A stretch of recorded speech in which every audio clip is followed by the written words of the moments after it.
তো এত সময় ধরে এই গভীর অভয়ারণ্যে বিভিন্ন রকম উপস্থাপনাগুলো করেছি। আপনারা অবশ্যই আমার আগের ভিডিওগুলো দেখেছেন। আপনারা অবশ্যই দেখতে পারবেন যে কোন গভীর অভয়ারণ্যের মধ্যে আমরা উপস্থিত ছিলাম এতক্ষণ। তো চারিদিকটা এই কারণে একটু দেখিয়ে দিলাম।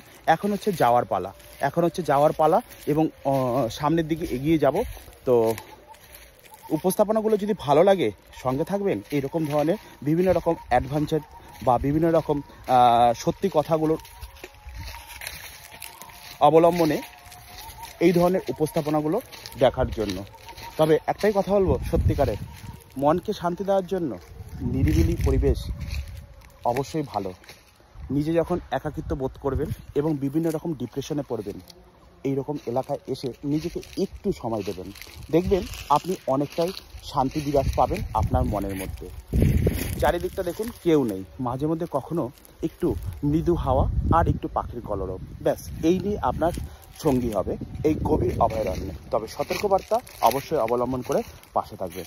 দেখুন কত ভালো একটা পরিবেশ, হালকা হাওয়া গায়ে বয়েই যাচ্ছে, মাঝে মধ্যে পাখির কলরব, আর গভীর অভয়ারণ্যে একটা হালকা মৃদু একটা ভয় ভয় ভাব। এই বুঝি কেউ আসলো, এই বুঝি কোনো প্রাণী পাশ থেকে আসলো, সব কিছু মিলিয়ে খুব একটা সুন্দর একটা পরিবেশ।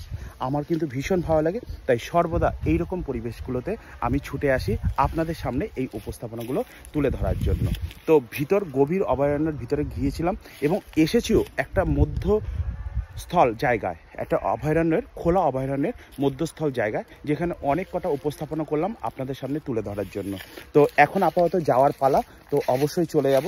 তো আরেকটু দেখিয়ে দিই আপনাদের জায়গাগুলো, যে কোন জায়গাগুলো এসেছি। একদম অভয়ারণ্য, এটা কত বর্গ মাইল জুড়ে এই অভয়ারণ্যটা, অনেক বর্গ মাইল জুড়ে। তার মধ্যবর্তী একটা জায়গায় এসেছিলাম।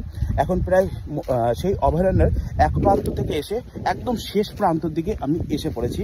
এখন আপনাদের দেখাবো যে শেষ প্রান্তের দিকে আবার শুরু হয়ে গেছে অন্য একটা সাইড। সেই সাইডটাও আপনাদের তুলে ধরার জন্য আবার চলে আসলাম। একদম শেষ সাইডের দিকে এসে পড়েছি। এই শেষ সাইডের দিকে আসলে আবার ক্ষেতিবাড়ি আপনারা দেখতে পারবেন, জমি দেখতে পারবেন, ক্ষেতিবাড়ি দেখতে পারবেন। তো একদম এসে পড়েছি সেই জায়গাতে। তো চারিদিকে এই রয়েছে জমি, এখানে টোটাল ধান থেকে শুরু করে চাষবাস যা হয় আর কি। তো এখানে উপস্থিত হয়ে গেছি। তো এই ভিতরটা হচ্ছে জঙ্গলময় এলাকা। এখান থেকে পাক্কা 2-3 কিলোমিটার গেলে তারপরে হাইওয়ে রোড আপনারা পাবেন। তো 2-3 কিলোমিটার ভিতরে অভয়ারণ্য ভিতরে এসে পড়েছি, একদম ব্যাক সাইডে আবারও জমি।